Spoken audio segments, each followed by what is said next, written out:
Reverend Lynn Unger writes these words for flower communion. What a gathering! The purple tongues of iris licking out at spikes of lupine, the orange crepe skirts of poppies lifting over buttercup and daisy. Who can be grim in the face of such abundance? There is nothing to compare, no need for beauty to compete. The voluptuous rhododendron and the plain grass are equally filled with themselves, equally declare the miracles of color and form. This is what community looks like. This vibrant jostle, stem by stem, declaring the marvelous joining. This is the face of communion. The incarnation once more gracefully resurrected from winter. Hold these things together in your sight. Purple, crimson, magenta, blue. You will be feasting on this long after the flowers are gone.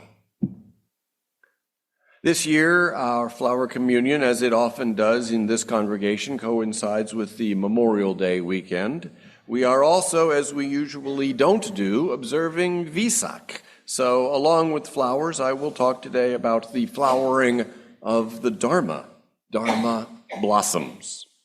The Buddhist festival of Vesak was last Thursday on the day of the full moon. Buddhist festivals go back for centuries, but they've been local and highly variable from place to place. The first conference of the newly formed World Fellowship of Buddhists was held in 1950 in Sri Lanka. With representatives from 27 countries, the conference decided that Buddha's birthday would be celebrated on the full moon day in May. We don't know the actual birthday of Siddhartha Gautama, the person who would become known variously as Shakyamuni, Tathagata, Bhagavan, Buddha. For that matter, we don't know the actual birthday of Jesus either.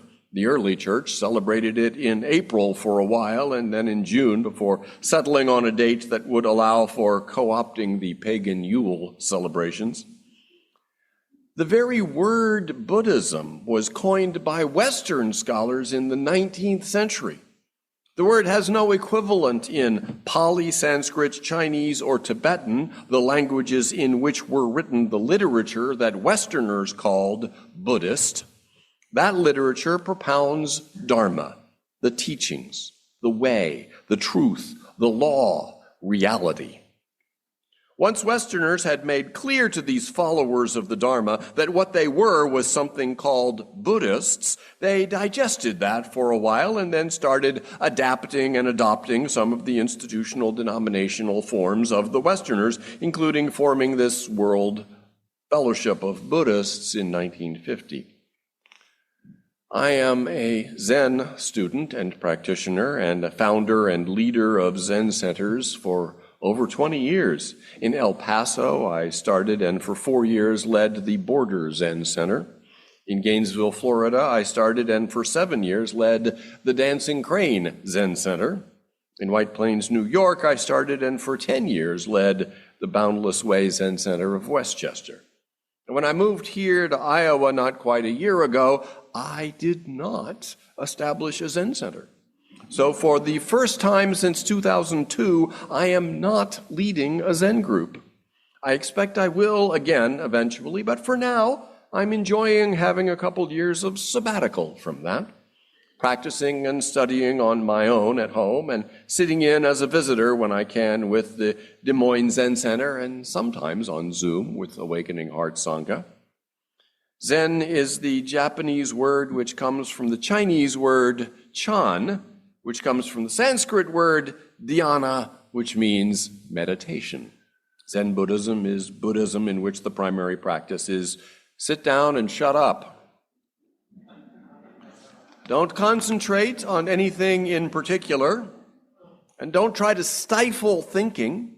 Just notice what thoughts do come up and let them go. Instead of riding on a train of thought from station to station, as the mind tends to like to do, when you notice, oh, I'm thinking about whatever, release the thought. It's never long before another one comes along. Where did it come from?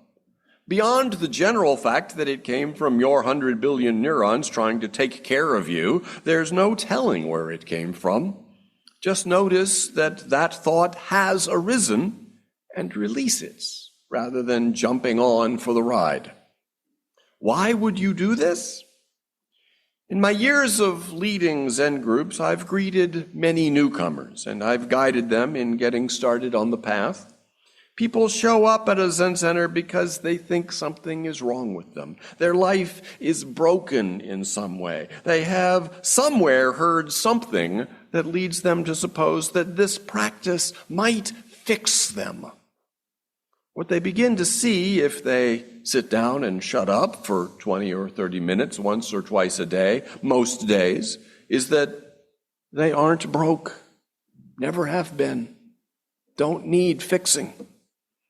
We have a hard time believing that.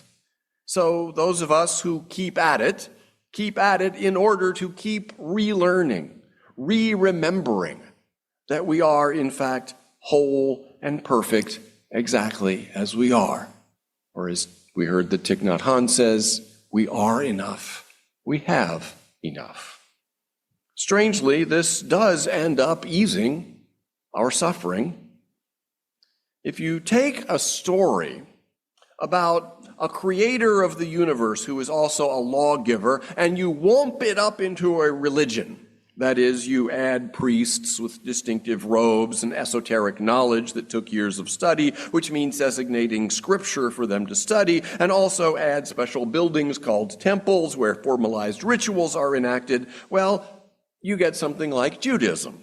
And if you then add to that an eschatology, a story about end times and a second coming, and womp it up into a religion with priests and scriptures and temples and rituals, you get something like Christianity. But if you take a therapy, a set of practices and treatments for helping people suffer less, and womp it up into a religion, adding priests and temples and so forth, then that's basically how Buddhism formed.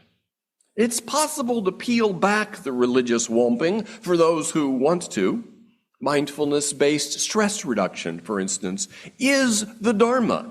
It's the teachings and practices of what Westerners dubbed Buddhism, but without priests or temples, and with the scriptures all rewritten in modern language without attribution to the ancient sources, and without calling itself Buddhism, because that word, though invented scarcely 200 years ago, is understood to denote a religion.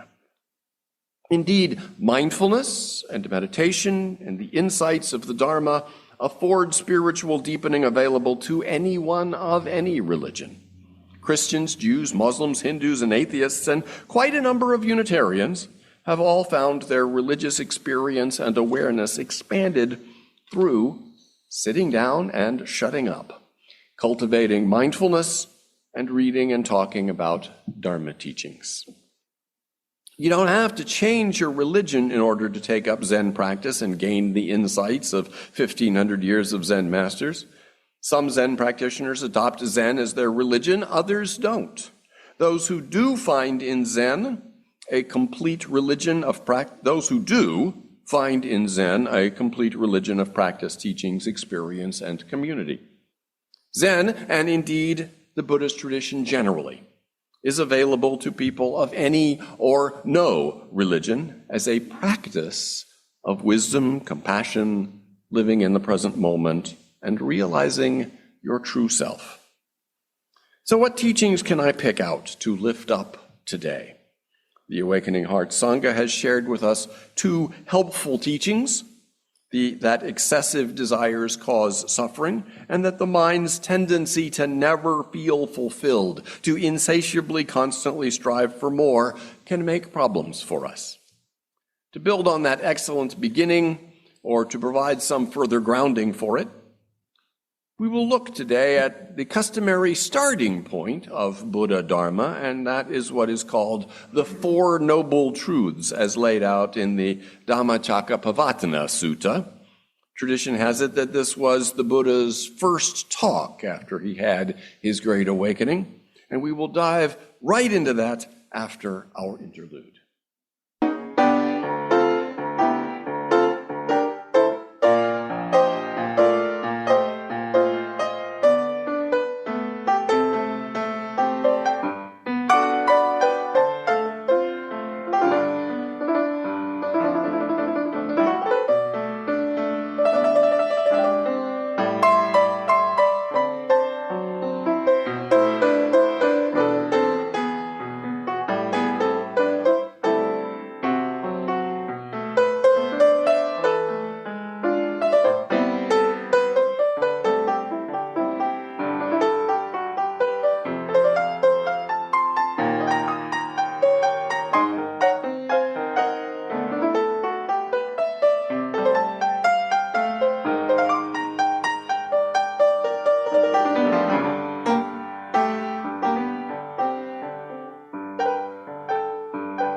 first of the Four Noble Truths is life involves dukkha.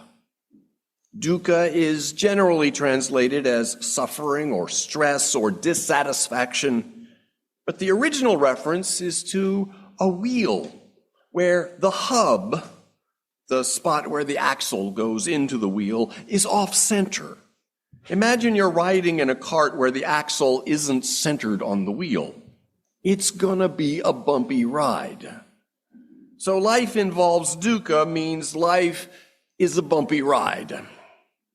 What the Buddha actually says in the Dhammacakkappavattana Sutta is this, as Stephen Batchelor translates, this is dukkha. Birth is dukkha, aging is dukkha, sickness is dukkha, death is dukkha. Encountering what is not dear is dukkha, separation from what is dear is dukkha. Not getting what one wants is dukkha. End quote. But are those things actually suffering? Or can we learn to bear them with equanimity? To answer that question, let's turn to a different sutra, the Salatta Sutta, the Two Arrows Sutra. Here the Buddha supposedly says, monks, when the uninstructed worldling is being contacted by a painful feeling, he sorrows, grieves, and laments. He weeps, beating his breast, and becomes distraught. He feels two feelings, a bodily one and a mental one. Suppose they were to strike a person with an arrow, and then they would strike that person immediately afterwards with a second arrow, so that the person would feel a feeling caused by two arrows.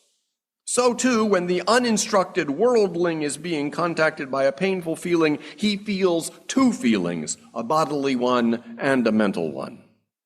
Monks, when the instructed noble disciple is contacted by a painful feeling, he does not sorrow, grieve, or lament. He does not weep, beating his breast, and become distraught.